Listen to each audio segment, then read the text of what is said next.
Right after Hurricane Katrina, we started trying to put the pieces back together again, trying to find out where people were. So we went on our website, put out information, asking people where they were, and just like everybody, people were everywhere.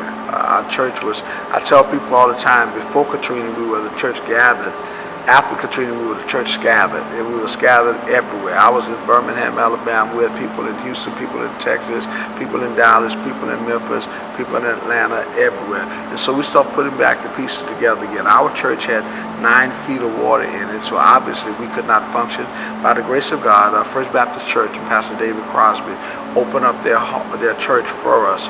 And so Franklin Avenue Baptist Church had Sunday worship in the sanctuary at First Baptist Church for 2.5 years before we can ever get back here into our main sanctuary.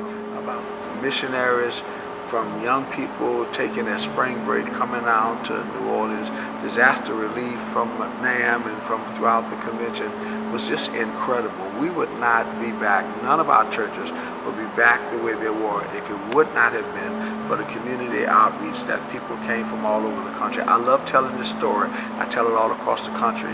I will never forget when our local newspaper, the Times-Picayune, which is predominantly Catholic city, but they did a local editorial on the impact and how slow the city was in rebuilding New Orleans. And there was a quote in that article that said, I quote, "If Southern Baptists would have been responsible for rebuilding New Orleans, we would have been rebuilt by now."